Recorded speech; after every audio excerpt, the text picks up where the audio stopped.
I am very happy to introduce my friend and yours, Simon Bloch.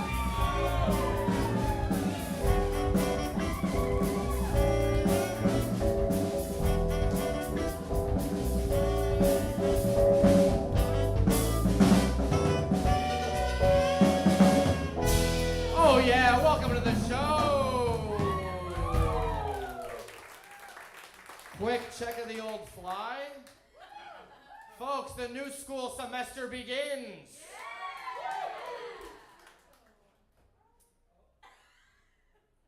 That is all, thank you. What a kiss ass, folks, what a kiss ass. Nobody eat apples anymore, they're all carbs.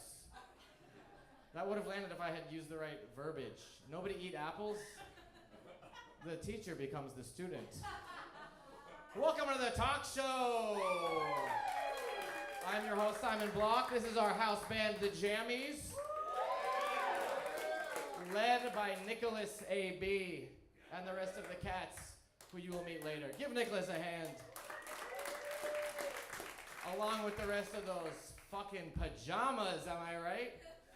Some of you are complaining that they keep changing the name of the band, and we'll change it until we get it right. Is this the last name? No. No.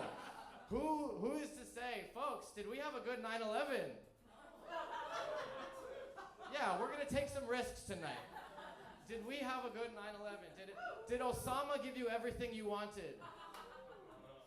Folks, all I want for 9/11 is my 2 front towers. Oh, and you're all thinking, oh my God, why didn't I think of that one? I can make that joke. I was born on 17th and 1st. 59th and above, you have to wait another 10 years. Downtown. And folks, that's the first card. Alrighty. Welcome to the show. All right, we have a great show for you tonight. Here is the syllabus. We got Julia WENDT, killer comedian. We got SASHA Vandi.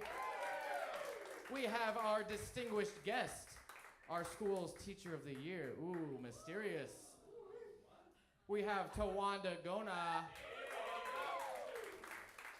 Then we're gonna have a little recess, or as the theater nerds say, intermission. And then we're gonna have a bit of a house band full set from the Jammies.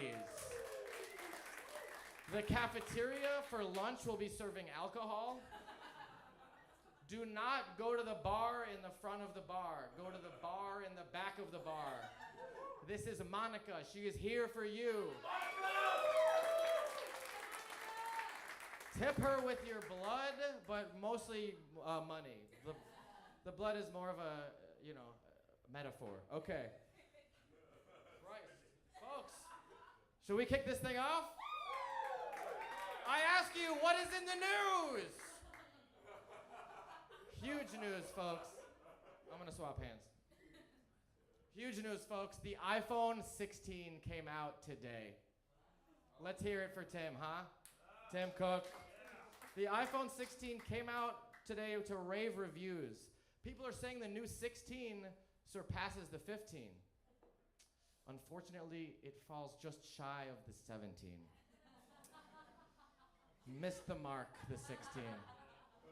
Good news, though, destroys the 18. They really start phoning it in 18 months.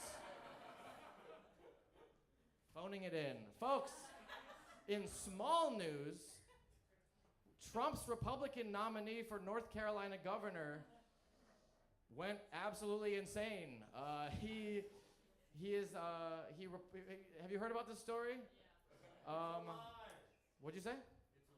It's a lie? Yeah. We'll talk about that later. Let's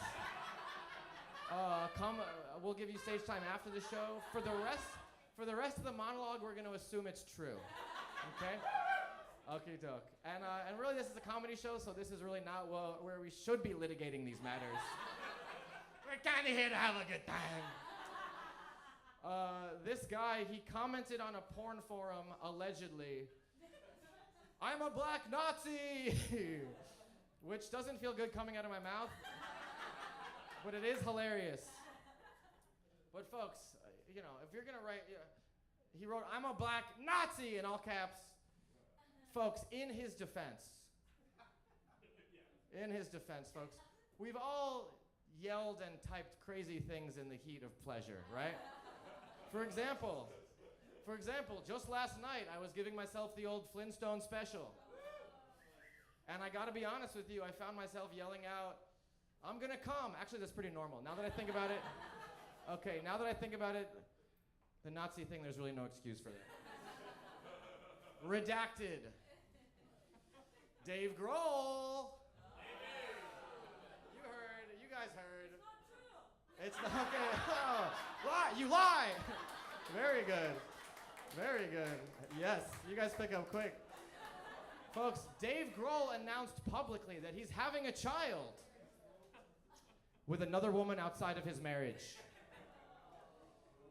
He has since then been exposed as a serial cheater. Wow, I guess the wrong Nirvana member killed himself. It should have been the third one. Okay. Just kidding. We abhor suicide here. Stay alive as long as you can. Yes, full recovery. Winces redacted. No one should take their own life. We'll be talking about suicide in 2 lines. I don't really know why Dave Grohl needed to make a whole press announcement about it. Like, he's blowing up his own spot? That's kind of crazy. But now that we're doing rando announcements no one asked for, folks, it was I. I blew up the Kahwa House bathroom on Monday and Thursday of this week.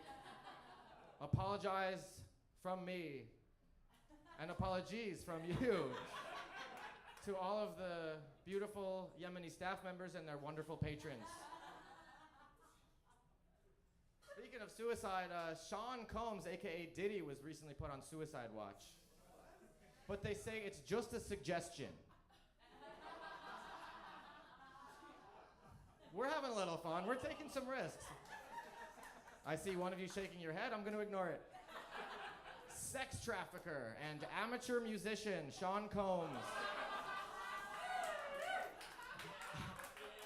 had his properties raided by the feds in Miami and LA, and they found 1,000 bottles of baby oil. Ooh, disgusting. Too many. Okay, look, folks, maybe this is a controversial opinion in today's climate. I think they should throw those away. The climate, blah, blah, blah. What are you gonna do with those bottles, huh? You don't make eye contact during a toast, you have 7 years of bad sex. What happens if you use Diddy's leftover baby oil? Yeah, sorry. Only 4 more jokes about the oil. Also, 1,000 bottles? It's like, hey, hell yeah. 1,000 bottles, it's like, hey, Diddy, family size. Go family size, Diddy. Every time he's at Costco, he's like, do we have lube? Do we have lube in my rape dungeon? Okay, sorry. Okay. Sorry. Whoa, a lot of blank cards in here. That's good. I think we can all go home soon. Haitian immigrants, okay. Folks, there's been some crazy, untrue rumors about these Haitian immigrants. First of all, they were invited here after, I think, a weather crisis. I fucking really should have given that a quick Google. But the point is that we want them here. They're supposed to be here. They're doing great work in Springfield, Ohio. They're doing such good work that the best these Republicans could do is start crazy rumors like they're eating cats, dogs, and geese. Geese? Geese are ducks. Duck is delicious. It's rich, it's fatty, it's buttery. Shouldn't Trump like duck? Duck l'orange. 2 different comics I really respect told me don't do that joke. But duck l'orange, it writes itself, folks. The bad orange man. All right, fuck it. Fuck it all. And I didn't even tape these right, they're sticking together. Okay. And finally, wait, that's the one? Yeah, here we go. And finally, folks, big news about the czar. Can I get a ooh? Big news about the czar, ooh. NYC's COVID czar, who is in charge of our pandemic response, reportedly was participating in sex parties and attended a dance party underneath a Wall Street bank during the height of the pandemic, even as he was instructing New Yorkers to stay home and keep distance from others. Yeah, sounds about right. He was the czar. He's gonna be doing sex parties under Wall Street. Don't appoint a COVID czar if you want him to take his own medicine. Google czar. Look at a picture of a czar. Those dudes be having sex parties. Call it something else, okay? If you had appointed a COVID comptroller, that little biatch would be in bed by 11 watching Bake Off. Let's start the show.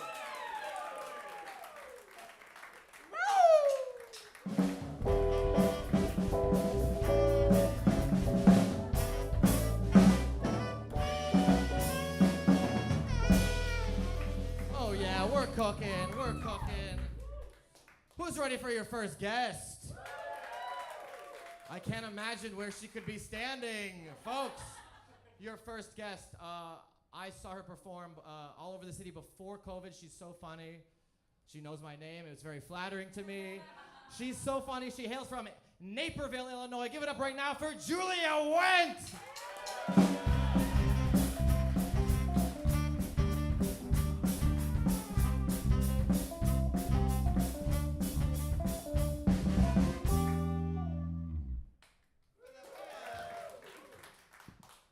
what an amazing time for DIY late night television. I'm like, those cameras aren't even on, just so you know.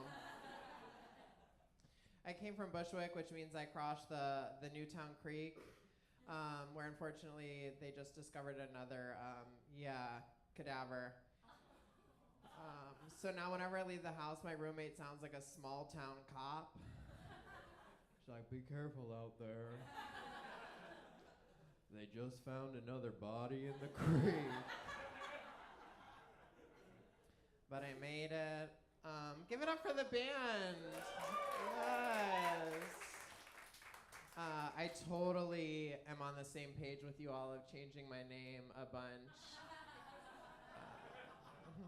You all also just got on HRT a couple months ago. Okay, trans band, trans comedian. I'm projecting. I recently found a trans therapist, which has been awesome, and that was actually one of the things we talked about, was whether I would change my name. And before I chose Julia, I was kind of walking around the house like, what if my name was Grace? And it's like, well, that's actually her name. I was like, what if I was a therapist named Grace? Which is the power of no representation. I met one other bitch like me, and I'm like, Mama!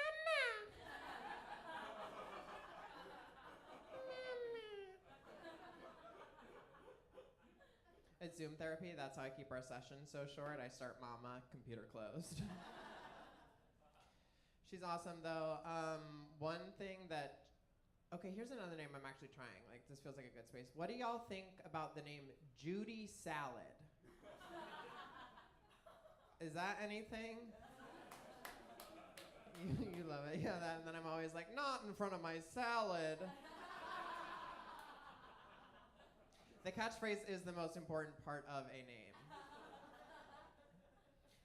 Before I dabbled in amateur late night television, I used to do some sex work, which I say not to impress you all. I don't need that. But rather, I see some of y'all giving it away for free. That is scabbing. You understand? And you're making the conditions worse. There was a client who I saw for like a year. He was really loyal to me, not his husband. That poor guy was always passed out in the next room. Oh, everyone's his husband? Everyone's like, not the sanctity of marriage. Please. But eventually he called things off because he couldn't afford my services anymore. And that's when it like impacted me personally, that the first thing people do in economic downturn is cut arts and entertainment. Terrible. So now when I have sex with men, it's no longer for money, which somehow feels like more of a job. Sometimes if I'm giving head, I'm like, well, this is just bad business. Straight up money on the table. Maybe some of y'all can relate to this. Are you ever having sex with a guy and he does that thing where he tells you that he's about to come by asking you if you're about to come? Do we know this trick? Yeah, like he wants you to think it's your idea. It's like, are you gonna come? I'm like, oh! I hadn't even thought about it. Oh! Suddenly I'm Rachel Green from Friends. Just the Bob. Are you gonna come? I'm like, I think you're projecting. Seems like a you thing. Are you gonna come? No, but I think I know somebody who might.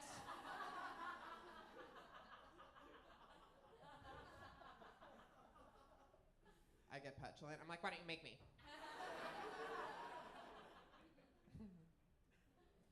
I have so much I could tell you, but it is actually going to be a Patreon exclusive. I'm not sure if they announce that. Thank you. Here's something I do wanna like give you with like. There's been some really good talk of politics already tonight. Really nuanced stuff.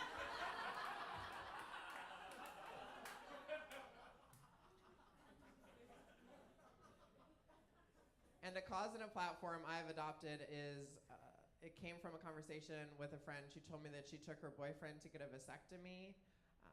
And I think that the surgeon should clip the patient's ears after.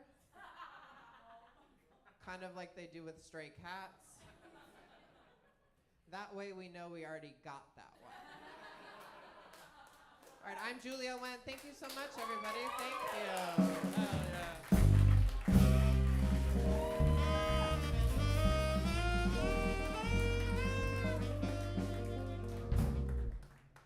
Keep it going for Julia Wendt.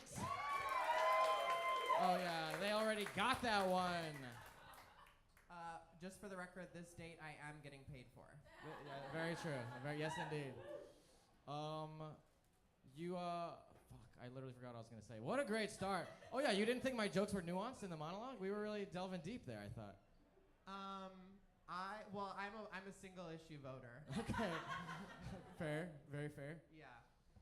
And that is, of course, Judy Salad to remind you to spay and neuter your boyfriend. Yeah. And that's kind of I think they're verging across party lines to. Do you think that will get me on Rachel Maddow? I think so. Yeah. Give it up for Rachel. Give it up for Rachel. You're name dropping all the Rachels. Okay, you can also you can take that out if you want. I mean, it's gonna be kind of awkward anyway we do it. I think take it out. My hands are so little. You want me to do it? Yeah. Maybe I should take it out and hand it to the guests. We're still figuring this thing out. We can try it, yeah. Wait, congrats on this. Thank you for coming. Yeah. Thank you for being here. My dumbass just thought this was a bowling alley. It contains multitudes here in the spare room. Speaking of name dropping Rachel Maddow, I've never heard someone say Rachel's last name from Friends. Is it Rachel Green? Yeah, with an E. Yeah. I'm more. I thought that like you had to pick one Seinfeld or Friends, so I on purpose don't know anything about Friends. I know neither. I'm uninterested. Okay. Do you know when people are like, I'm rewatching Friends? I'm like, I don't know, maybe like support Black Lives Matter. Yeah. Maybe get into like trans rights. Like let's use something productive with that energy. I try not to offend the audience, but I think I can't imagine a worse thing you could do with your life than rewatching Friends. I think one is enough, probably. It's okay. done. You hail from Naperville. We don't have to get into that. Yeah. Do you love Chicago? It's near Chicago, right? Oh, I love Chicago. Yeah, they're gonna make me mayor. You'd be good. It's I think a really hard job. You have some good being mayor of Chicago. Yeah, that's why everyone's doing so bad. Did Lori Lightfoot get more tired, or did she always look like that? We love her. Sorry. She's a beautiful woman. She had a hard job, but also she had issues and she looked kind of tired. Simon, do we get the thing that's like a picture third? Yes. Yeah. We'll add that in post for the first time ever. So I want Oh, her shit. Thanksgiving spread where it was like somebody had fished out like kosher dill pickles and laid them out. It was like a couple like Cheetos, and then she was so proud. She's like this. Yeah.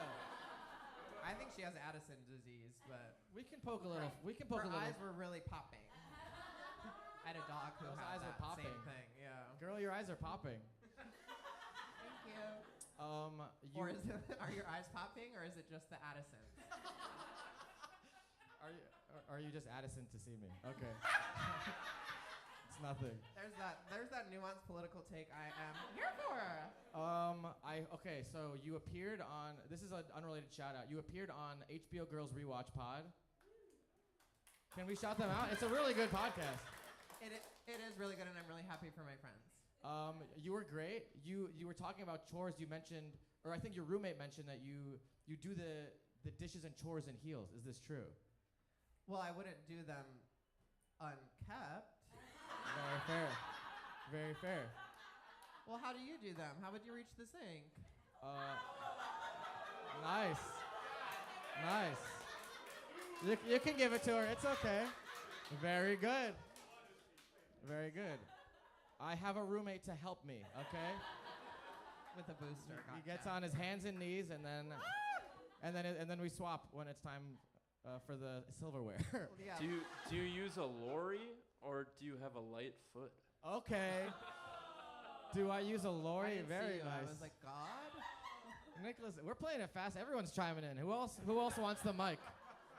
Who else wants the mic tonight? I swear to God, I had another question. Okay, right. So, it has been Brat Summer. Sure. You're so very Julia. Sure. What are your thoughts on the other summers, specifically Rat Boy Summer? Do you think that's anything, or do you despise it? Oh, in my cinematic universe, there are not men. Very fair. Yeah. Shout out. Shout out the end of our species. For until we get the technology, and then, look, to be very clear. No, don't stop. To be very clear, I know once we have the technology, we will be gone for good in the matter of months, and so I'm just having fun while I can. Well, it's not going great. Yeah, let's have fun while we can. I like that. That's my second issue. That's pretty, okay, beyond the spaying and neutering. Pretty good. Are there other summers that you really connected with? Do you feel like Brat Summer is still ongoing? Any thoughts whatsoever on the brat of it all, or the rat? I want, no, but of course I wish those people the best. And I think, and I was actually, and I was disappointed that you weren't in the video. The 360 video. I should have been. Yeah. Simon called me in tears, you all. Just so upset. I said, well, honey, why would you be in the 360 video? And that's fair, but. Now sub in Simon for any of my real female friends who are like, well, I wasn't in the video. It's like, well, you don't know her. Next time. Next time. 361. You don't know the album at all, do you? No, I actually really do. No, I listen to the song. That's the one that I'm So Julia's from. Which one? I know the, and then there's it's 360. Yeah, oh my God, that was a layup. Wait, can you play that? Can you give us a little, on my exit? You have time to prep, maybe you can look it up on your phone. Yeah, like a jazz version of that. All right, can you guys play, maybe you play Julia after the 360? Yeah, I'm dying to leave. I'm like, maybe we can. I know the album pretty well, but okay, let's go. And then there's the one that's like sad. It's giving fifth grade band. It's like I don't know who I am. I'm upset about it or something. Yeah. I think okay. I listened to the whole album many times, but it was more of a like while I'm walking, I'm not looking at the titles. Can I share with you what I'm feeling? 365. 36. Oh, that's right. It's not 360. There's two. Fuck. You don't know. Let's just say you I don't do know the that album. Can someone save me? Is there an out? Do I have an out, or should I just own up? The band I've can listened to play the the album a song. lot. I don't know the names. Yeah. They're still talking about the song or what? Can you guys do it? All right. We can milk on this. Can I have my card when I leave too? You can. Okay. Julia went. Is that indecipherable? No, this is just a couple pen strokes away from me being like, you should see somebody about some developmental challenges. Okay. I'm pretty sure I'm done developing. Give it up for Julia Wen, folks. Thank you.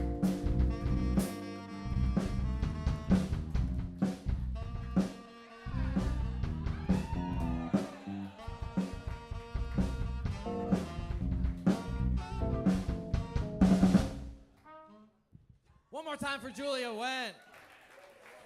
Oh boy, I've been exposed tonight. I really do like the album, but I was treating it more like an electronica album where it kind of just flows. Okay, holy shit. I didn't think this is where I would lose you. I really thought it would be the I'm about to come joke, but Julia's the mayor. Okay, here we go. Okay, are we ready for our segment? Oh my God, I was really hoping the next segment wasn't more of me talking, but it is. Folks, it's time for our new segment, I'm Eating That.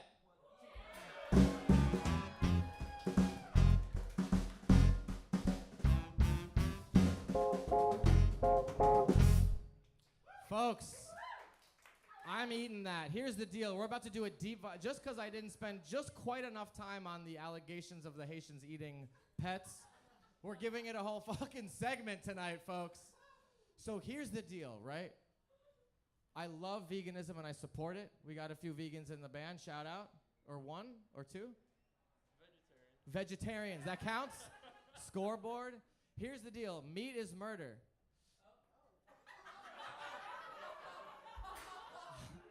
I eat meat, but I acknowledge that, and so I acknowledge that I murder, right? If you eat a single piece of bacon, you're complicit, so the little rules don't make any sense. It's all or nothing, folks. I'm eating that. And that was the sound of a whip. Can we hear that again? I'm eating that. There we go. Folks, pigs and octopi are two of the most intelligent animals on Earth. But you know who's smarter? The Mexican and Japanese chefs cooking them. Two of my favorite meats on God's green earth. I'm eating that.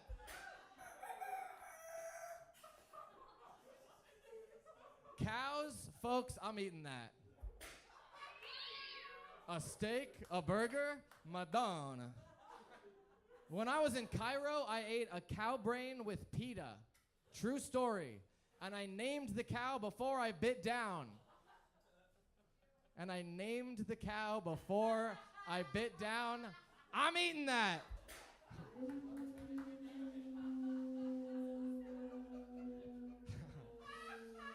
I think I have 30% of you. I'm aiming for 35 by the end of the segment. Cats and dogs, those are cows. If you eat a cheeseburger at a diner and go home to your pet dog, you're a hypocrite. Worse, you're a traitor like Goofy from Disney. Goofy is a dog with a pet dog. Goofy should put Pluto out of his misery and eat him. And then I'll eat Goofy. So yeah, I'm eating that. It's a sea lion. Don't be alarmed.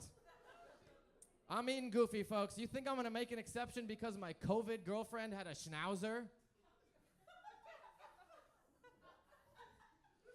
I'll knock back a few shots of Stoli to block the memory and get to work on a papaya marinade. Times are tough, folks. A 10-piece McDonald's McNugget costs $8. When we get to $1 a nug, you got to say goodbye to little cinnamon. Actually, you know what? Cinnamon with cinnamon and a little cayenne on top? Sounds good to me. I'm eating that.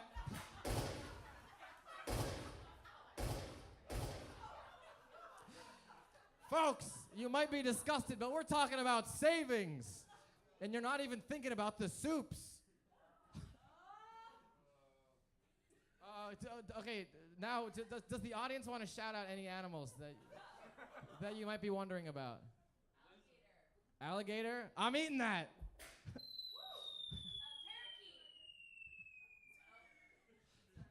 I thought it would be funny to imply a bomb drop and then never have the explosion, but it didn't really read. What was yours? Parakeet. I'll talk to it a little bit and then I'll eat it. I'm eating that. Any others? Turtle. Walrus? I'm eating that. Turtle? Oh yeah, I'm eating that.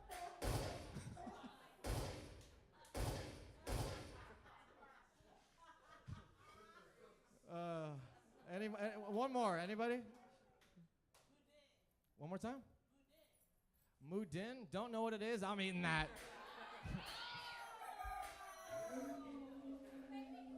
Okay. In closing remarks, I'm a carnivore full stop. You're eating peanuts? I'm eating the peanuts. That's right. I don't care. That's right. That's right.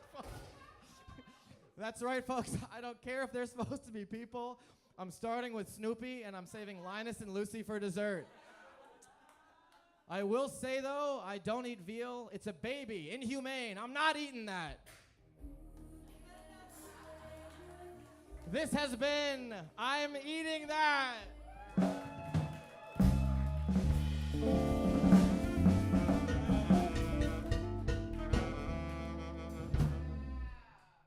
Holy shit, that was fun. All right, folks, are you ready for your distinguished guest? Woo! Okay, folks, we have a very special guest tonight. She was born in Flatbush. She hails from Brooklyn, New York. She was an NYC public school teacher for 27 years. Also, she's my mom, Amy Scarola!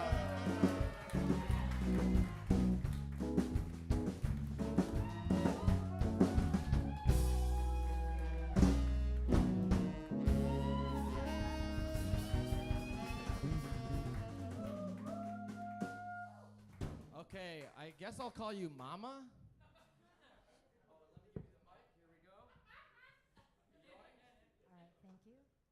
Julia, sorry for not handing you yours. Next time, Queen. All right, welcome to the show. Thank you for being here. Thank you for having me.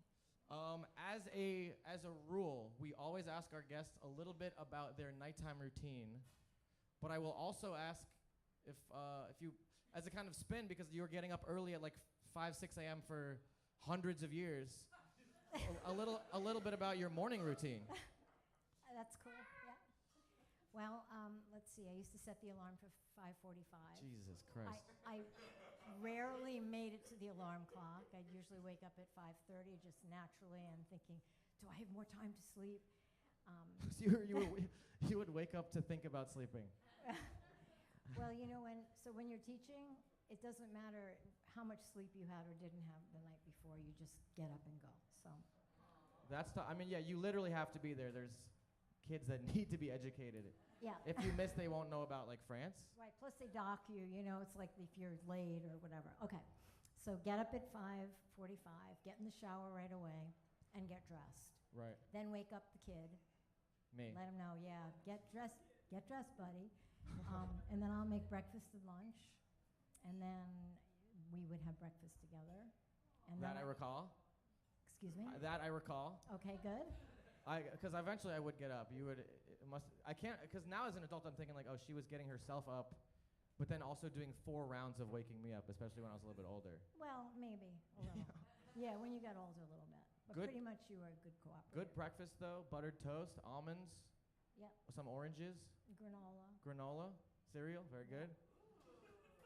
Yeah, a little. Nothing too fancy. Oh, just in the Violet can morning. applaud for oranges. But it's a tough schedule. Yeah. So, and then you started and you kind of didn't stop. You did it for 27 years. Yeah. Well, so I did it before you came around, For sure. and then I did the remainder of the years. Yeah. And you took 1 year and you, instead of working in public schools, I took a year off because my dad was sick, and I figured I could. And you were young, so I got a job at the Archdiocese working in the Catholic schools. Right, so And she that took a was year a off from trip. teaching and then she just taught in the Catholic school. But I worked only. A famously lax environment. But I only worked about 3 days a week. Okay. Because I wanted to go see my dad and pick you up and whatever, so you had a little school too. And that was amazing because, you know, the pay was half of what I was getting. I mean, they don't pay them well. They don't get prep periods like the public school teachers. Could you hold the mic a tiny bit closer? Sure. Okay. The Catholic school paid half of what you were getting in the New York City public school system. Right. Which, we'll talk about that a little bit Is later. also not great. Is yeah. not adequately funded. We love it. It needs more money. Shout out. You're going to be applauding a lot. Why did you become a teacher? How did you get into it?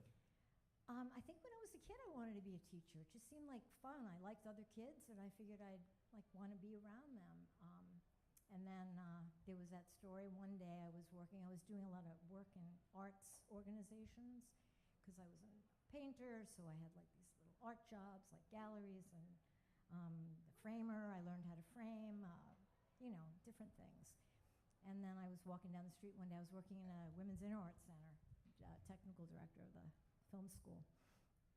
And I saw these little kids walking home from school, and the big kid was picking on the little kid, and I was like, this isn't going to work. There were no adults watching them. So I got into a conversation with them, and they listened. It was just really nice, and I thought, I should do something like this, something of value, something important. So That's awesome. that was the seed. A true calling. She wasn't in it for the $400 a year.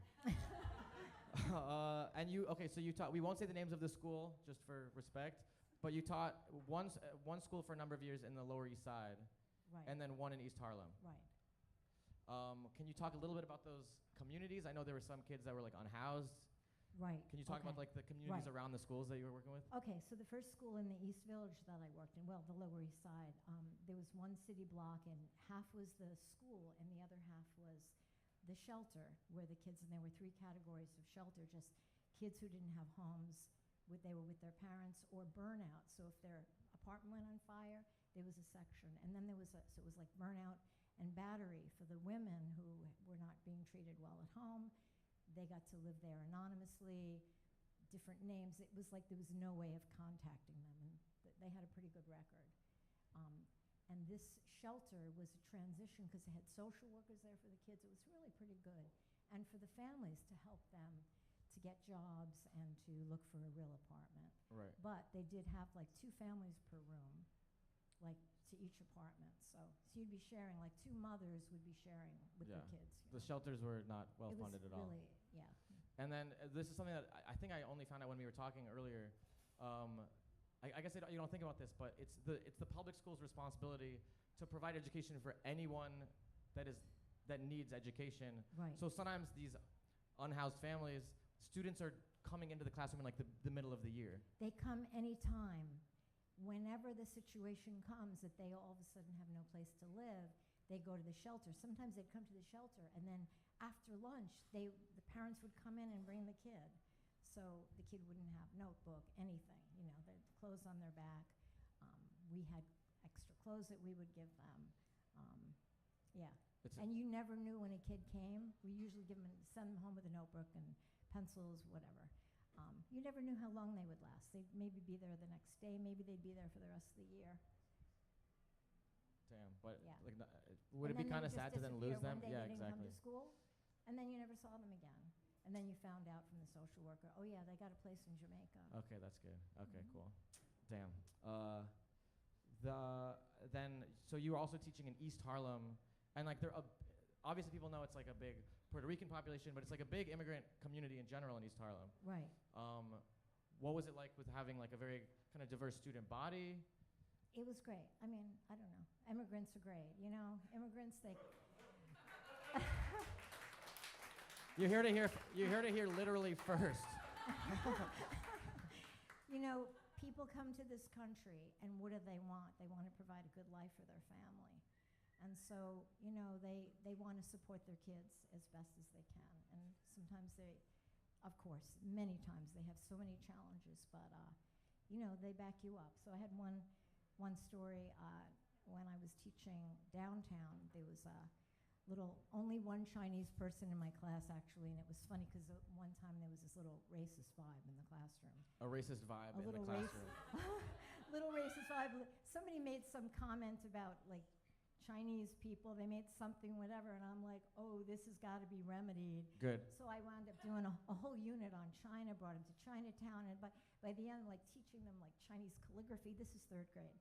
And by, like, all of a sudden, then the kids are all there, all into it. They're like, yeah, fortune cookies, let's make them, That's so awesome.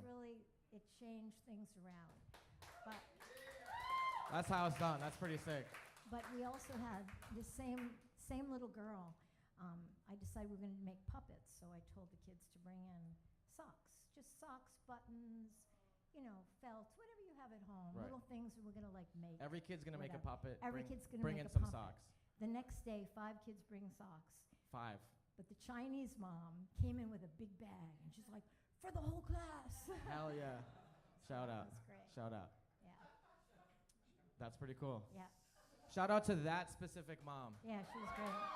for bringing in socks for the whole class. Just an anecdote, not a representative. Anyway, I shouldn't say anything.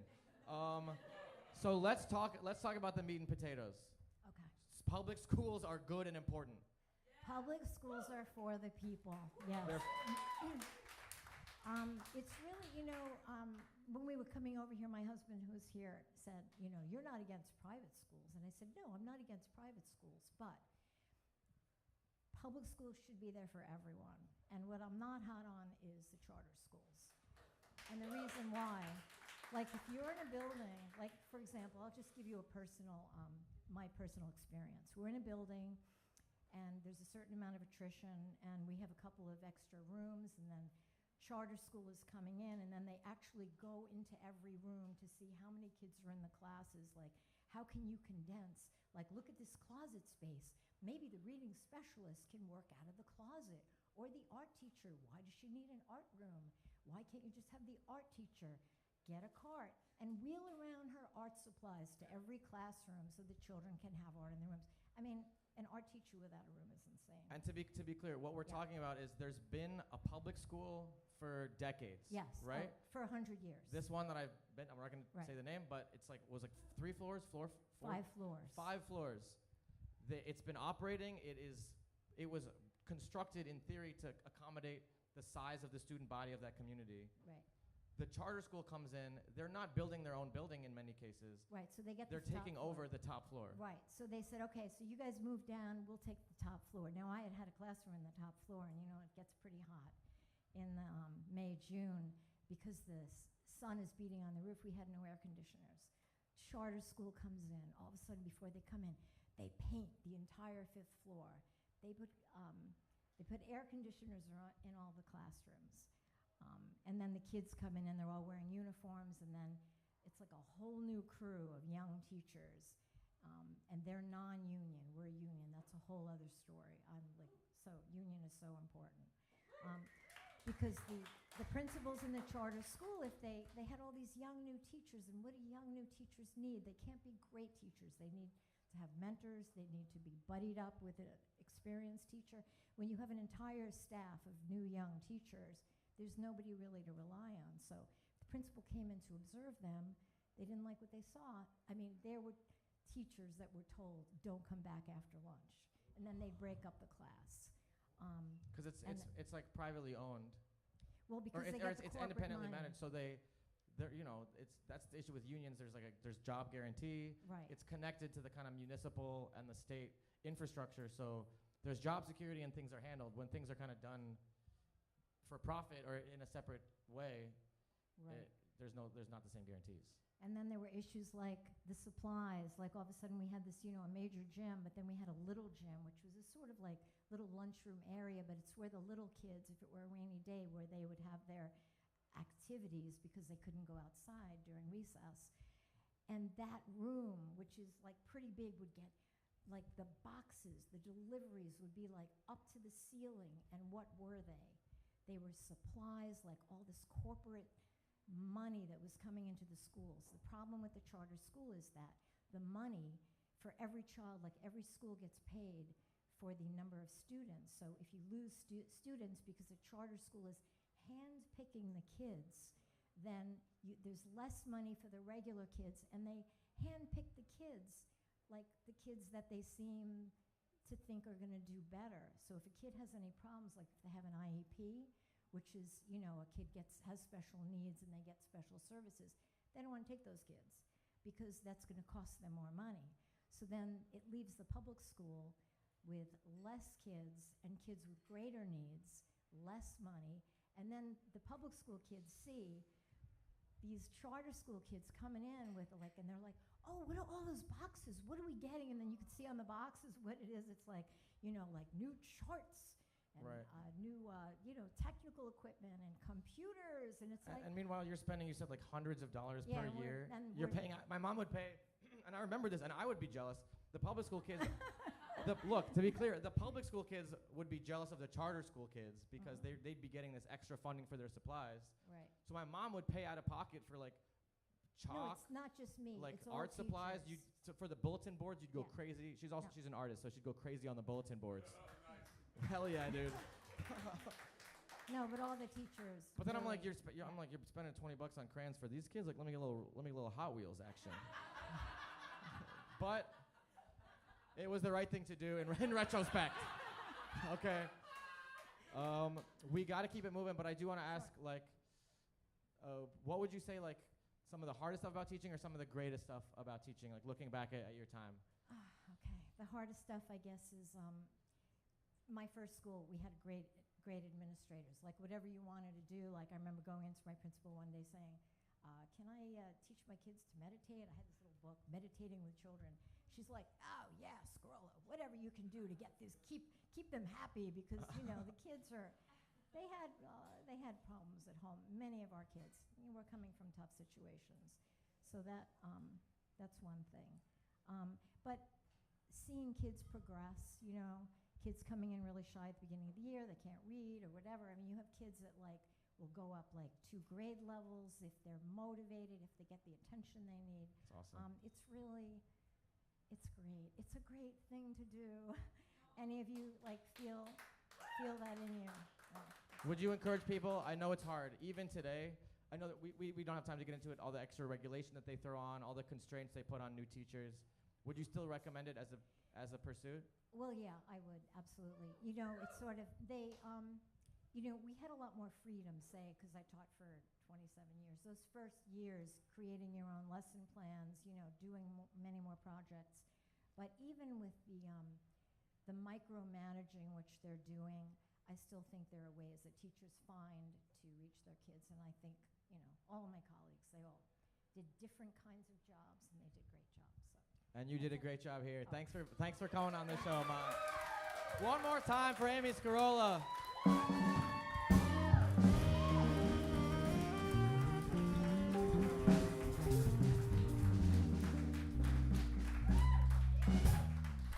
Folks, I know what you're thinking. God, I wish we could talk about that for another 2 hours. Well, we did a longer form interview. We're going to be doing a little podcast. Uh-oh. But this one is only going to have one comic running his mouth. So it's a little bit different from some of the other ones. Before we get going, I also want to say, this is very important, I would not eat monkeys or chimpanzees. Because if they could wear a suit of armor, we should be their friends. It's too risky, otherwise they might unionize themselves. Is that clear? All right, just trying to have a little fun here. Are we ready? Are we ready for our next guest? Folks, get your giggle fuckers ready. Get your giggle fuckers ready, folks. Holy shit. Get your little giggle fuckers ready. You little giggle fuckers. Okay, sorry. I'm sorry for cussing in front of my mom. Folks, I absolutely love this guy. He hails from New York City. He runs literally one of my favorite shows in the city. It's called Fun Gutter. You can see it tomorrow night at Cobra Club. They were doing the house band before we were. Punk show hosted with Bailey. It's fucking sick. This dude rocks. You're going to love him. Give it up right now for SASHA von Didkovsky.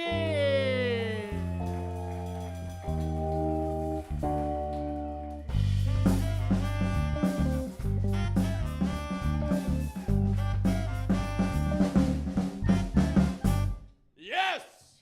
How are we feeling, Gunner, huh? You guys having the best damn night of your damned lives? Give it up one more time for Simon's mom and that beautiful discussion of socioeconomic issues directly before I talked about my dick and shitting myself for 6 straight minutes. I mean, they hit they hit immigrants, they hit unionizing. I mean, they kind of nailed it. They kind of nailed it in terms of fucking me. I got one. Don't even worry about it, Doug. I got one question for you, Gutter. Are we on the apps, huh? Clap it up if you ever use a little app goes by the name of Hinge, huh? Why are you guys all lying? What the fuck just happened? Clap it up if you've ever used Hinge. All right. If I go on Hinge, horny, it is exactly like grocery shopping hungry, and I have done this joke before, and I have been told that it's been done, but. Sometimes comedy is about the low-hanging fruit. Sometimes that's what it's about. Sometimes it's about feeling the juice dripping down your chin, baby. Because it's true. It's true. If I go on Hinge horny, I cannot believe my luck. I'm like, God, when do women get so fucking hot, dude? I cannot believe it. I'm like, they got Emily on here, dude? I'm like getting excited about women I've never met. I'm like, they got a couple Emilys, dude. I'm texting my friends. I'm like, dude, you've been talking about getting yourself an Emily for a minute. Now's the time to strike. The iron is hot and the market is flooded, dude. Get on Hinge. They are providing a fine service. A fine service indeed. If I go on Hinge, I become an idiot right away. I use all my daily likes on the first 20 people they show me. I'm just like, goddess, queen, nailed it. I'm like, how are they doing it? It's the algorithm. Honestly, it's the algorithm. It finally figured it out. It finally figured me out. It finally figured out that I like girls with a bunch of tiny tattoos. It finally got my ass, dude. The algorithm. God bless. Clap it up for the algorithm real quick. And then like, all my opening messages, they're not opening messages. They're like cover letters. I'm like, baby, thank you for this opportunity. I'm like, thank you for this opportunity to take you out for one drink and really realize that there's nothing here. So I use all my likes, and then like I hit the thing that's like, you have no more likes, and I'm like, but I have so much more love to give. I want to have 1 million weddings. I want to have 1 million weddings just for the part at the end where we kiss. I love kissing, I love love, I love all these women, and I love Hinge. And then like 3 hours pass, and I like jerk off or whatever, and one of them matches with me, and I'm like, I've never seen this woman in my fucking life. Emily, is that even a name, Emily? Get the audacity, Emily, to show up on my phone when I'm out rock hard. Away with you. Away with you, Emily. Emily's great. If there's any Emilys in here, you're doing great. Here's another quick little fun one that's not political at all. Bidets are in the news. Clap it up for bidets. Well, actually, stop, hold on. Don't use your energy yet. Clap it up if you have a bidet. Okay, clap it up if you've used a bidet. Clap it up if you know what a bidet is. Clap it up if you're paying attention right now. Excellent. I was talking to a friend the other day, and he did that thing that we all do now, where you say a take as though it's your own, but you just got it from a podcast, you know. And so we were hanging out, and he goes, yeah, you know what my thing is about bidets? And I was like, what's your thing about bidets, dude? And he goes, you know, if you think about it, it really is better, right? It really is better than wiping, right? Because if you think about it, like, if you stepped in shit, right? Like, if you stepped in shit, you wouldn't be happy to just wipe it off with a piece of paper, right? Like, you want to scrub it with soap and water, right? Like, you want to scrub it. And I was like, fully heard that on Conan O'Brien's podcast. But because I was not paying attention, because I wasn't being present with my friend, I started actually thinking about that take for the first time. Because I'd heard that 1,000 times, and I'm like, okay, yes, it's true. If I stepped in shit, I would not be happy to just wipe it off. I would want to scrub it with soap and water. That's true. But my butthole keeps fucking up. Dude, how are we not all immediately on board with me right now? If you stepped in shit a couple times a day, every day, how long before you wouldn't even wipe anymore? I mean, it's pretty admirable that we wipe our asses at all, that every day, every fucking day, we wake up and we take a shower and we get our buttholes squeaky clean. And then every day our butthole's like, I'm gonna do it again. It's like, stop! Stop doing it! I gotta buy a Tushy because you can't keep it together, dog. I gotta buy a Tushy or other name brand bidet that you guys would have laughed at a little bit harder. I mean, what the fuck, dude? And you know what else I don't like about shit? You know what else I don't like about my butthole and shit is that when you have to poop, it hurts, like there's pressure, but then I gotta push. Fuck you, dude. You want in or out, make a decision. That's why I fuck with diarrhea. It knows what it wants and it goes for it. Nail the shit show. And we're back. We were talking about immigrants and unionizing, and we're back. And we're back to talking about my butthole. Have we seen jerk-off instruction porn? Have we seen it? Have we seen jerk-off instruction porn? Does it clap it up if you've seen jerk-off instruction porn? Clap it up if you know what jerk-off instruction porn is. Clap it up if you think you can intuit what jerk-off instruction porn is from what I'm telling you.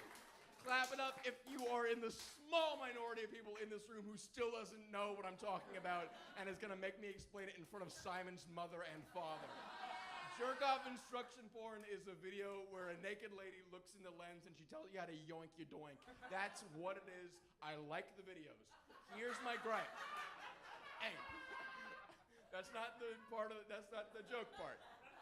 That's my real preference. Fuck you. Here's my gripe with the videos, is that the girls in the videos start too early in the process. Like, I'm arriving at the video ready. You know, like, and then you click, and she's like, why don't you take off your belt, big boy? And I'm like, I don't know, maybe because I'm butt naked on the cusp. Maybe because I'm on the cusp, sweetheart. Fucking think of something sexy to say. We got 6 seconds until this happens. Let's get it moving. Every jerk-off instruction porn should just be a woman going, go, go, go! Focus, this is not about me right now. This is about you, Big Papa. This is about you. Don't look at me, look here. I love you all more than words can say. I'm SASHA Vondi, thank you. Keep it going. Keep it going for SASHA Vonditkovsky.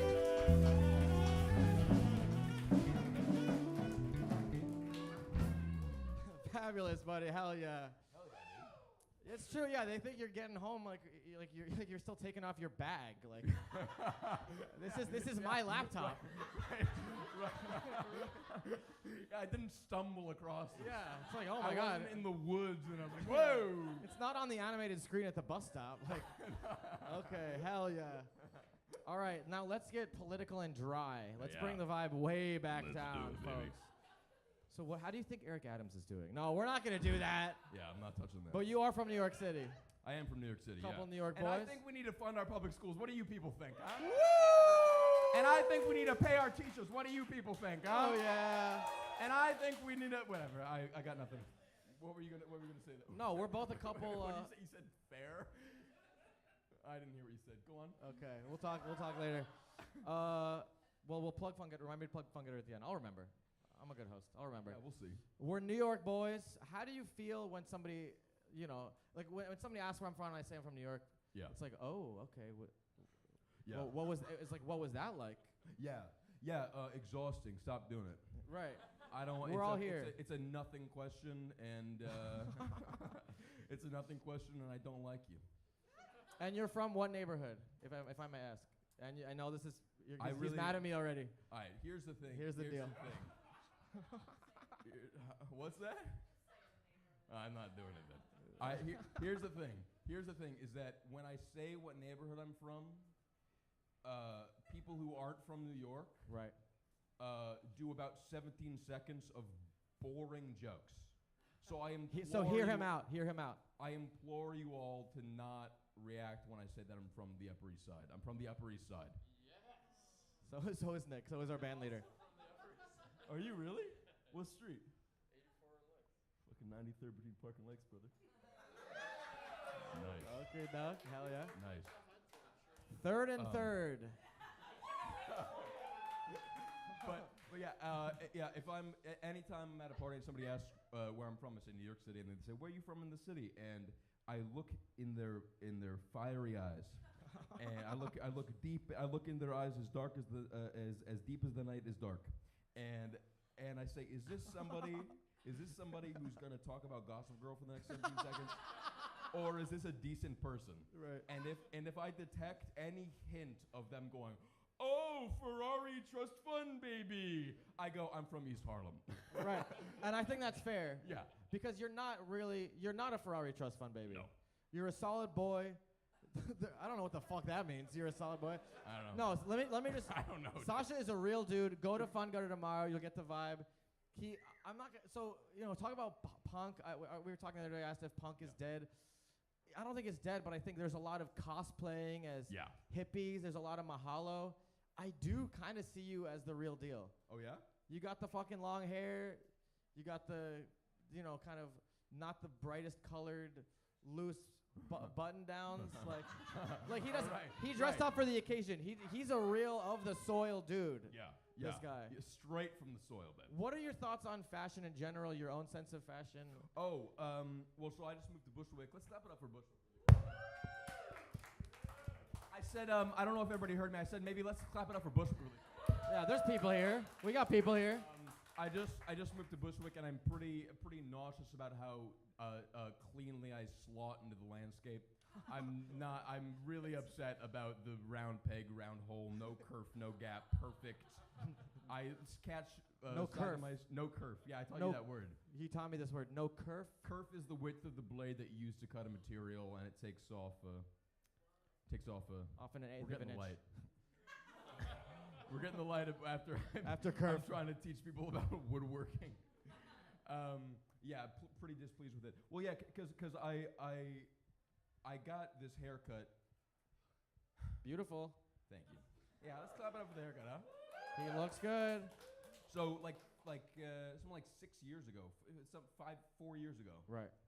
It's been a minute. 2 weeks ago. As long as I've known you. I saw the Velvet Underground documentary, the Todd Haynes Velvet Underground documentary, and there was John Cale, after he left the band, he went and he was producing albums for Iggy Pop and David Bowie and all these people. There was a picture of Iggy Pop in the movie, and when I was a kid, I had long hair, and I never knew how to style it. It was always just ratty and weird. And I saw that picture of Iggy Pop, and I was like, that I could do that haircut. And I did my buzz cut at the time, but I was like, I'm gonna grow out. I'm gonna get that haircut.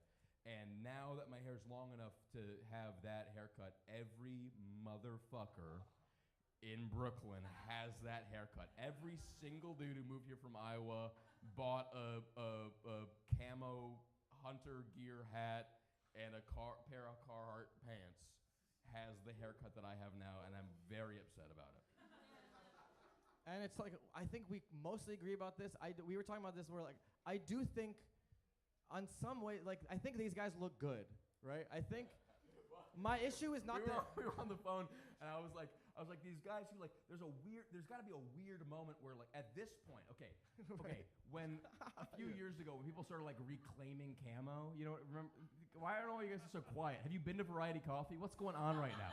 We've been to Variety, we've been to Winson, we've been to Carmelo's. You guys know what the fuck I'm talking about. Okay, Jesus. There was this weird movement where people started reclaiming camo, and at first there was something sincere about it, and something about like, I'm not gonna forget where I came from. I'm not gonna forget fucking my hometown, and I'm not gonna throw everybody behind. But at this point, it's so ubiquitous. Like, if you're a dude, if I'm me now, and I go like, a guy who looks like me and goes into a store and goes, I'm getting that hat. Like, that's a weird fucking moment to decide. And he's got that hat. He's got the perfect yellow tinted sunglasses. The piss-colored aviators, whatever that is. It's so curated. Yeah. We're just converging and to like. I was talking shit about him when we were on the phone Right. the other day, and you were like, I was like, what the fuck are these guys doing? They're all just fucking doing what everybody else is doing, and you were like, yeah, it's kind of like we figured out the perfect style. Look, I don't dress that way, but I do think culturally, like Brooklyn, this kind of Brooklyn, culturally, well, yeah, this generation of largely white monoculture of yuppies that we have, it's a little bit of like, we listen to good music, we all have good taste, we all know the right cuts of steak, we all, you know, it's like, it's a little bit too convenient, you know what I mean? Yeah. I mean, not I bad think, is. I think you used the word optimized. I think. Yeah, and that's a little disgusting, right? Like, it's kind of cool when someone listens to terrible music. Like, Benny Feldman listens to Tool. Right. That's cool. I'm like, maybe I'll listen to People know Tool. who Benny Feldman is, and we're gonna clap it up for Benny Feldman. We probably gotta shake it up. Yeah. Two quick points. We're gonna run a little bit long. First of all, I'd be remiss if we didn't talk a little bit about the nighttime routine. Yeah. Are you disciplined? Are you skincare and meditation? I'm not disciplined at all. I'm a mess. I'm really a mess. Every night is different, and every night is bad in its own way. Every night is its own unique hell. I have nightmares every night. I have nightmares every night. Clap it up if you have nightmares every night.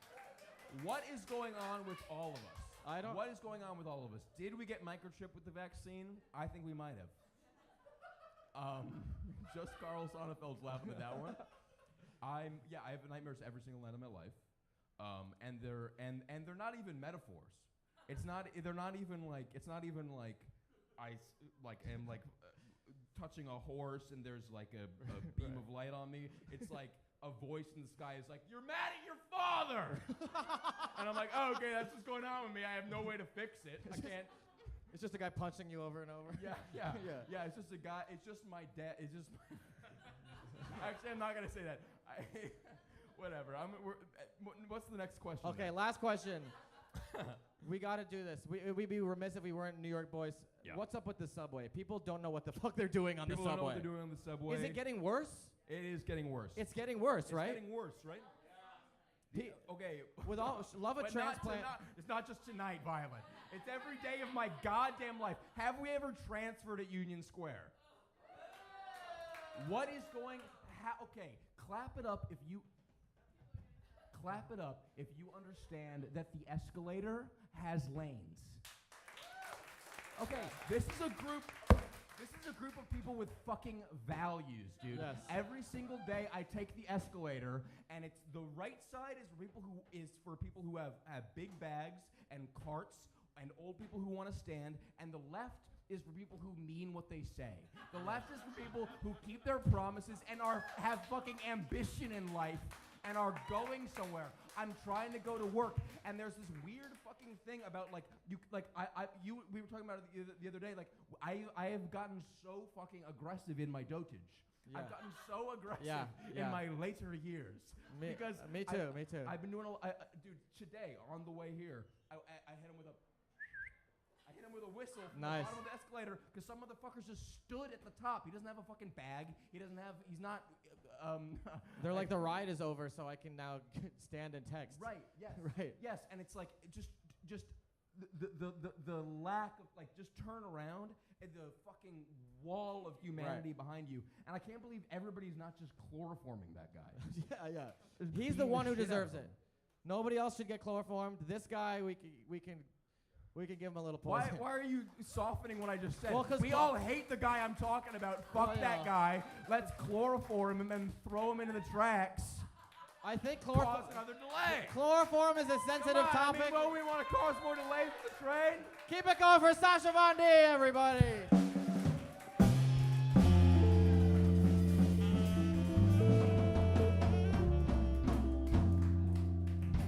Thank you. Chloroform is a sensitive topic. I think you were right to tighten up a little bit, but it was all in good fun, and that dude needs to be taken out, to be very clear. SASHA VOND. Fun Gutter tomorrow night at Cobra Club, 7:30. Yes, I got it. I don't need verification. Nick, how we doing? Should we check in with the old Jammies situation? Yeah, I'm doing very well. How these Jammies? You guys look. Did any of you guys dress up in school clothes? McKenna Moore did. So we got one. Folks, tell your friends about the show. It's a labor of love. This band is practicing 40 nights a week and 40 days a month. Yes, 4 hours. Who are these cats? On my left, we have Jill on the trumpet. On my left, we have Ethan on the guitar. On my left, we have Alon on the drums. And on my right, Perry on the bass. And later, the soprano saxophone. Normally the soprano sax. We're shaking it up tonight. Yeah, Perry's versatile. Perry's versatile. A Boy's got Pisces. range. And you heard the little singing. Perry's doing a little singing in the intro. I don't know. Listen, these cats are going to be back after the intermission. They're playing a full, beautiful set for you guys. They're prepping some tight tunes. I love the hair, though. I guess 4 of the 5 did the side. Yeah, the pigtails. Pigtails. Yes. Very studious. It's kind of like being bald. Shit's very tight. Not a lot of motion. Things pretty locked down. Well, there's kind of at the end of the hair, there is some motion. You know. It's Yeah, kinda that's like- true. You had to rub it It's in. kind of a dichotomous hair form. Okay, fine. Being bald is nothing like having pigtails. Are you happy? Would you call being bald extremely tight or extremely loose? I would say it feels tight to me. I like my shit locked down. It feels good. Yeah. I wouldn't mind a little swang in the stash, though. Swang in the stash. I'd be down for a little swang in the stash. Oh, wow, like a long mustache that swung Maybe from someday. side to side. Wow. Maybe someday I'll grow out. That sounds anyway. very difficult to eat with. That's true. With redacted. All right, in the interest of time, folks, keep it going for our house band, the Jammies. If you even whisper the word Signor Rubato in my ear, I'll let out a little wry smile. But it's a thing of the past for now and for always. Okay, the Jammies after the intermission. Folks, I got one question for you scamps in the front. I got one question for you cads in the back. Are you ready for your headliner? He hails from Boston, Massachusetts. He's one funny motherfucker. Without further ado, TAWANDA GONA!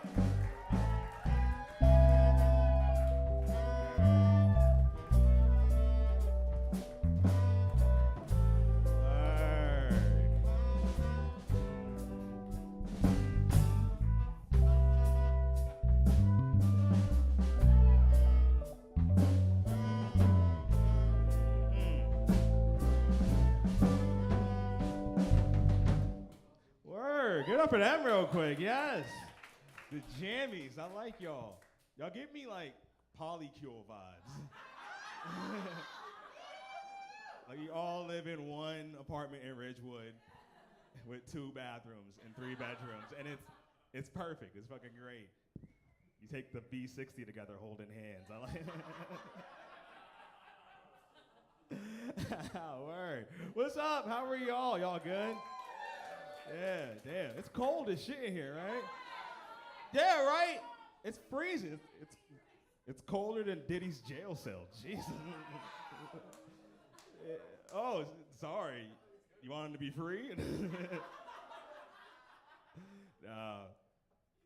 This is cool. It's the end of summer. The L isn't running. That's nice. Y'all have a good summer? Yeah, you do any cool shit? Or you excited for the fall? You excited to vote? All right, slow down. I'm not. I'm gonna, but I'm not excited about it.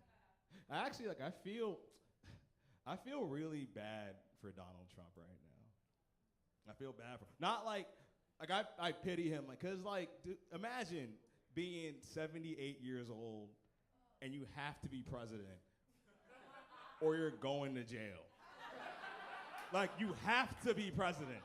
Like, if you're not president, you're getting fucked. And people keep shooting at you. Like, what? Everyone's shooting at you. You're 78. You have to go to jail. Like, I'm going to jail. Like, all right. I don't know how you guys plan your life, but at 78, I just want to be around my grandkids, telling them about AOL Instant Messenger. Like, oh, back in the day, we used to have screen names. I want to do that. Talk to my grandkids, and then leave my keys in the fridge. Doing regular shit. If I was 78, getting shot at, just orange, in a diaper, I would just take all my pills and go to sleep. Like, fuck it, I'm done. That fucking sucks. Like, I can't imagine. That has to be a hard life to live. You gotta beat a Howard lawyer in an argument. That's not happening. Like, oh, fuck it. Look how happy Joe Biden is right now. Just walking around, senile, like, oh, word, I don't have to worry about shit. What are you gonna do? I'm gonna do another 9/11. Oh, good, that's adorable. What hat are you wearing? Oh, make America great again. Okay, here, hey, let's take a picture. He's so happy because he gets to be senile. That's fucking eating applesauce. That's the life. Trump has to read dockets. Like, that's awful. I don't know. I don't want to vote for a new president. I think I'm over that shit. I've tried a few times. He doesn't give what it's supposed to give. I think we should just cancel having a president. No more president, and let ChatGPT run the country. Yeah, because ChatGPT has all the answers. If y'all use ChatGPT at all? It's the shit, right? It's efficient. ChatGPT will help you build a resume as it steals your job. Like, that's science. At first, I was skeptical because I was like, nah, I seen Terminator. I don't want to end up in Skynet. I don't trust this shit. I seen The Matrix. I don't want to be in the goo. So I didn't trust it. But then one day, I was like, I had to fly out of Jersey, right? But I had to work out real quick. So I was like, yo, ChatGPT, Can you give me like a 30-minute workout? Because I got to fly out of Jersey. ChatGPT gave me bullet point by bullet point a 30-minute workout and gave me a route to Jersey. And I was like, oh, shit. Thank you, ChatGPT. That's nice. And then later, I was in an Uber to Jersey, right? And I'm texting some girl, and she's being weird to me. And I'm like, oh, ChatGPT, I don't know what's going on. Can you read this whole text exchange and tell me what's going on? And it's like, oh, well, she's using a lot of periods and short answers. She might be busy. She might not be into you. But either way, don't worry, because it's not worth your time. And I was like, oh, my God. You fucking get me, ChatGPT. And then that night at 3 a.m., I was just like drunk and sad. And I was like, yo, ChatGPT, yo, what am I doing? With my life, I've been on comedy for 15 years. I was on TV at one point. Now I'm in the back of a bowling alley freezing. Like, where is this life going? And then ChatGPT was just like, hey, I'm a robot, but what I can tell you, you've been on comedy for 15 years. Wow, congratulations. That's a long time to have a dream. When you have a dream, it's not about the destination, it's about the journey. Never forget that. If you have any more questions, Tawanda, let me know. If you want to vent, let me know. I'm here. And I was just like, ChatGPT, can we kiss? Like, oh my God. Let's get married. Shit. I know you're not binary, but it'll work. It's not binary, but it's still binary somehow. Y'all went to college, word. I don't know. My summer was okay. Life is all right. It was brat summer for some people. That was cool. It was fun. It was fine. Girls wanted to peg me. I didn't like that. Not a fan. Like, we all are aware of what pegging is, right? We all know. If you don't, I'm gonna explain it like real fast. So pegging is when a woman bends a man over, right? And then she has like a strap on or whatever, and she treats him the way America treats the Middle East. Yeah, she's trying to get in there. You're like, oh no, she's like, I need to be in there. You're like, stop, I don't have any oil. And that's what pegging is to me. Yes, right? That's a smart ass joke, right? A smart ass joke. Oh my God. Y'all are disgusted, but fuck it, that's how I feel. And I don't know why they want to peg me. I think it's because they all make more money than me. Plus, my name is Tawanda. Like, that's my aunt's name. I know how to deal with you. And I don't want to, that was for the black people. But I don't want it. I could keep talking about it. How much time do I have? All right. I don't want to get pegged. I don't want to do poppers and eat broth all night. Like, I don't want. Yeah. I don't want to do it. And it's not because of the feeling. I'm not afraid of the feeling. I'm a man. I'm confident there. I'm afraid of the bravado that comes with I'm worried a girl's going to try to peg me and pull her phone out, start taping herself like, yeah, you know what it is. The future is female. Like, yo, put the phone down. Don't tell your friends about this. Don't text your friends. They call me Peggy Hill now. I don't even know Spanish. Stop it. Cause I know that would happen. Cause one time I let a woman put like a finger in my butt. Right? I let her.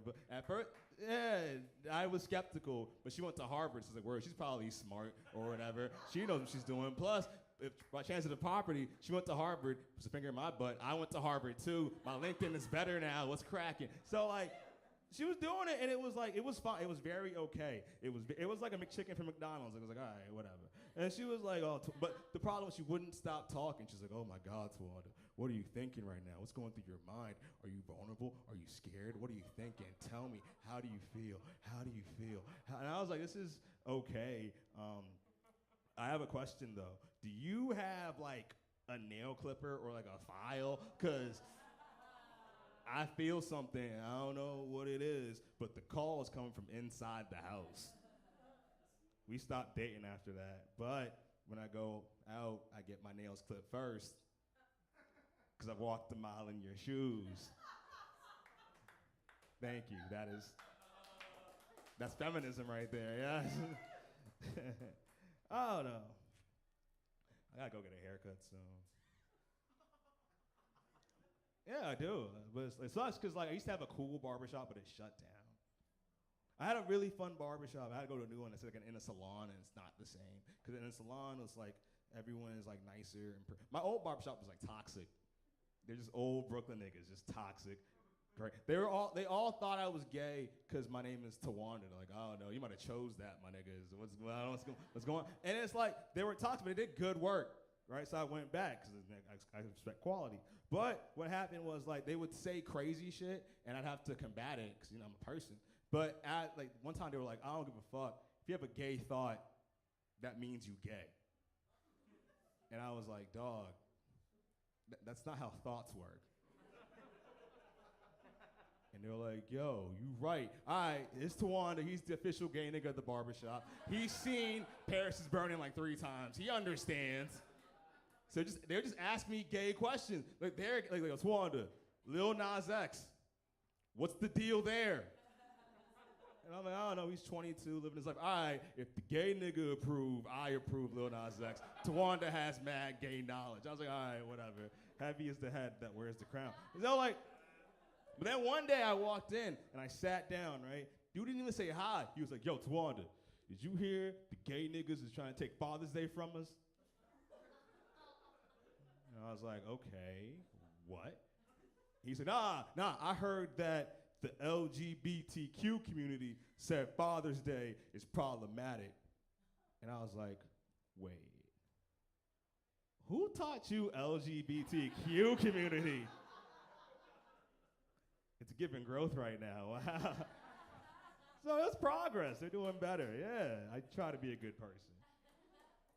I try to be good, but it's hard because I'm like getting tired. Yeah, that's like, cause I'm just exhausted. Like, the other day I was thinking, wow, I gotten really cool around like women. Like, back in the day when I was a kid, I was like so nervous and awkward. Now I feel like super cool. And then I realized it's because I'm 35, so like I'm losing testosterone. So I just don't have the energy. And it's weird, like my testosterone is like, it's fluctuating, so I could be like cool or weirdly aggressive. I feel like a panda, you know what I'm saying? Like I could be chill or just, so I don't know what to do, so I stay in the crib and I just watch Meg Thee Stallion videos just angry, like I don't know what to do. And that's a weird space to be as a man, you know, because when you're a straight man by yourself, horny and mad, that's not good for society. You either blow shit up or you start a podcast. And both of those things are just bad for the environment. So it's like, nah, I gotta come from under Andrew Tate. How am I gonna do this in a safe way for the ecosystem? All right, this is what I'm gonna do, right? I'm gonna go on the L and get out that Bedford and go to that sex shop, London, right? And I'm gonna buy a male sex toy. Yes, sex positive, Brad Summer, let's fucking go. That's what I thought, yes. I was ready to do that until I saw the male sex toys, and I was just like, because like they were all like weird, like it's like I've seen like female sex toys. We've all seen female sex toys, right? They're great. But I mean like, okay, chatty, but still the ones that are designed with the ones that are designed for women in mind are nicer than the ones that are designed for straight men in mind. I can't, look, what I'm saying is they are lilac colored, there's a rose involved or a dolphin, cursive writing, affirmations on the side like you are somebody. Those are fantastic for women in mind. The ones designed for cishet men are just pieces of meat. Like, yo, I got a boob right here, a mysterious hole, and like a beak. A fucking beak. Who needs a beak? Who designed this? Who was this for? Was this made in jail? Like, who made this shit? Who the fuck is Army Hammer? Like, ugh. Like I saw one, right, that was just an ass. A quarter of a torso, just an ass. It was 45 pounds, $600, had a USB-C charger. And I was like, I took the train here. How do I get this back to my apartment? Like, oh, excuse me. Don't mind me and these 2 WNBA basketballs. Also, where does it go? Where do you put the ass in your apartment?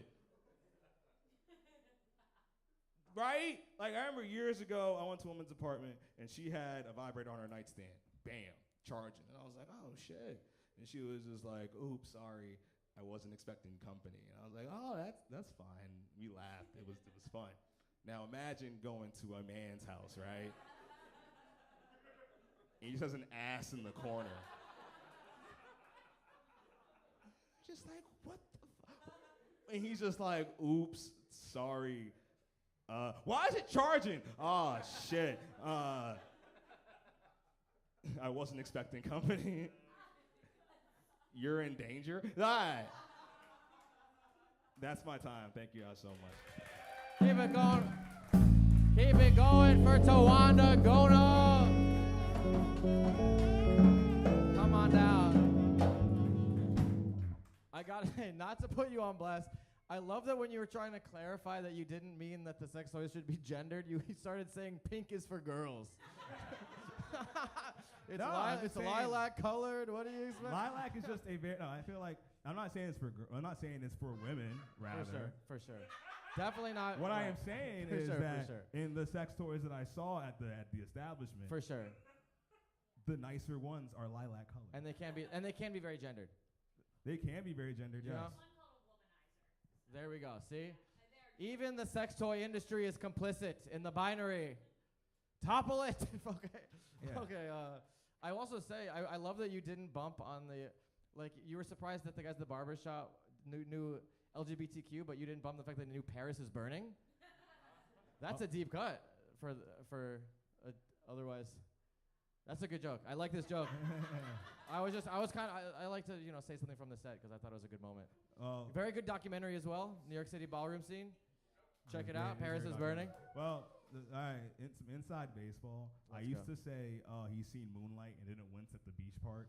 But a lot of people haven't seen Moonlight, so they're like, "What are you talking about? The beach?" And it's just like, Paris is burning is just. Moonlight is one of the greatest films of all time, I think. Yeah, that's pretty good. I think it's really good. That beach part really grossed me out, though.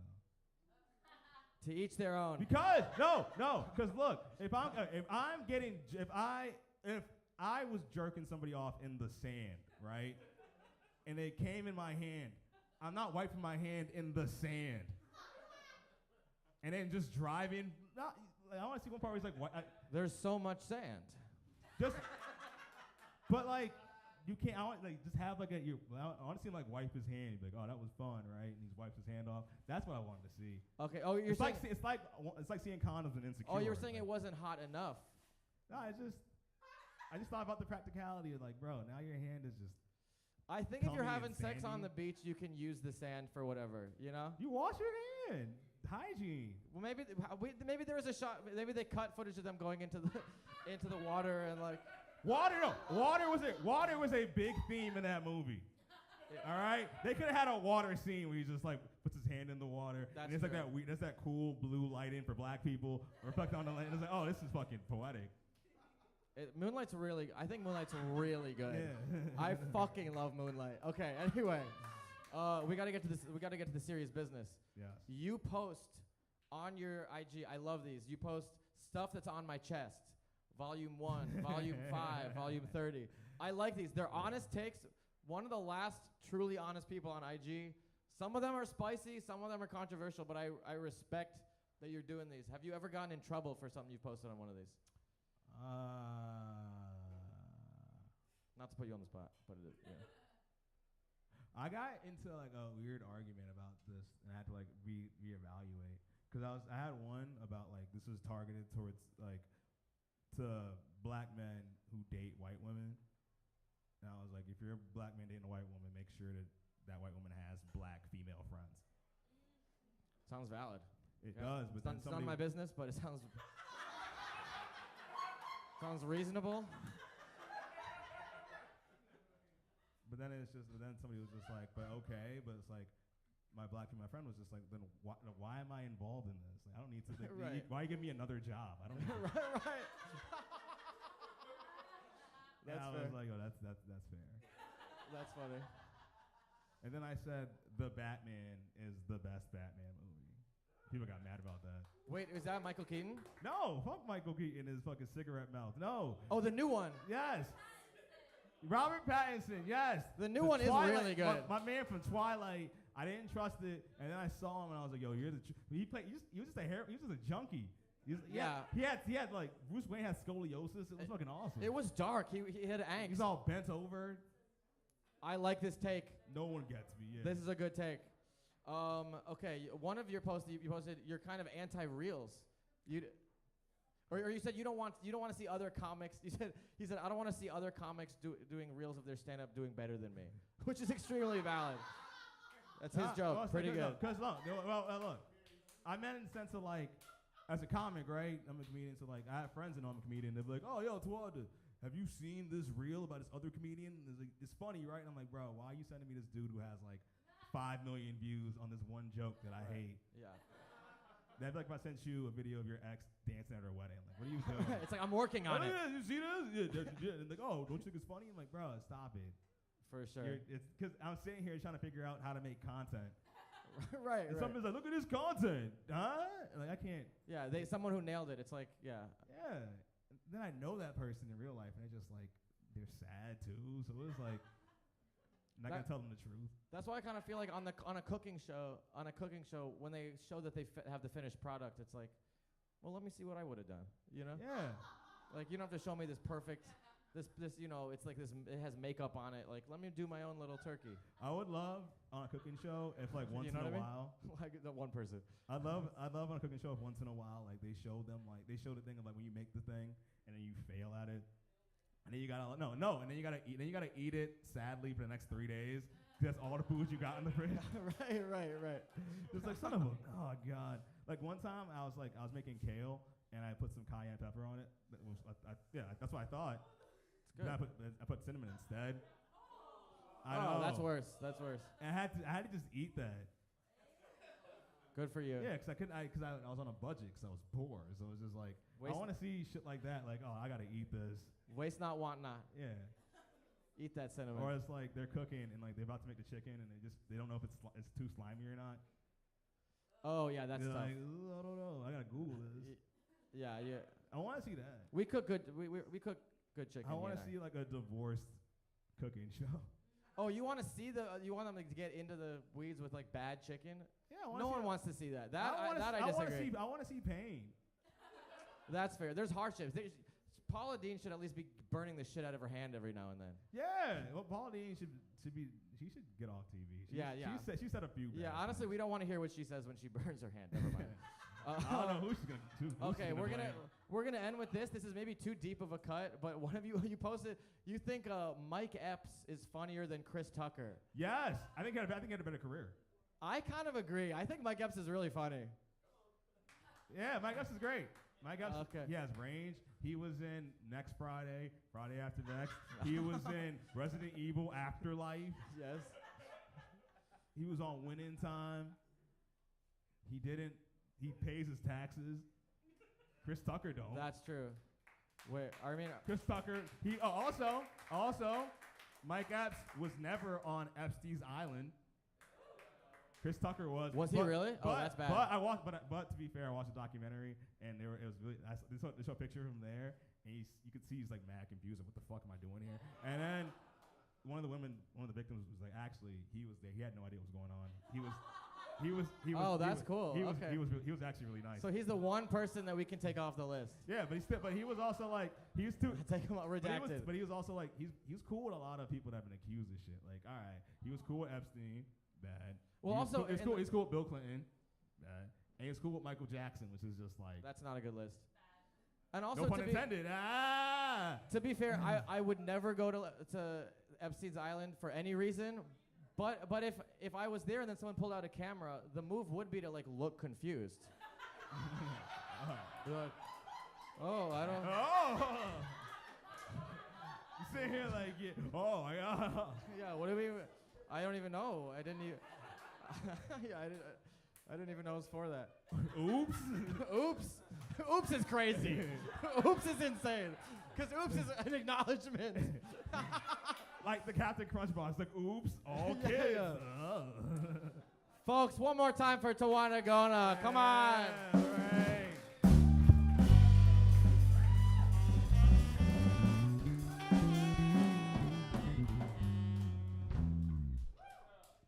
Folks, that is the talk show. We're going to have an intermission. You guys ready for some music? Ooh! So, we're going to have like a 5-minute intermission. To those of you who are very eager to help, we're going to maybe help fold some chairs and bring them in single file into this room. If you don't want to, no sweat. Use the restroom, get a couple drinks from Monica. Double fist tonight. But also stay hydrated and don't drink too much. And we'll be back in 5 minutes with the Jammies.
Attention students. Attention students. There is an emergency in the auditorium. The funk levels are about to reach unprecedented, or perhaps the smooth jazz levels, or really whatever the band has in store is up to them, but some levels are going to be unprecedented, and we need you to fill this negative space immediately. My man here is coming forward, a couple of you. It can happen, and it will happen. Folks, without further ado, I give you your delicious house band. Let's learn a little something tonight from the Jammies.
Thank you very much. That's a tune by Fela Kuti. Observation, no crime. If you watch the YouTube video for that song, you'll learn quite a lot about that political history. It's quite something. Thank you all for being here. This next tune is a raucous, emotional wreck of a tune called Lonely Woman by the great Ornette Coleman. Appreciate you guys. All right, we're going to get to it.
That's our show.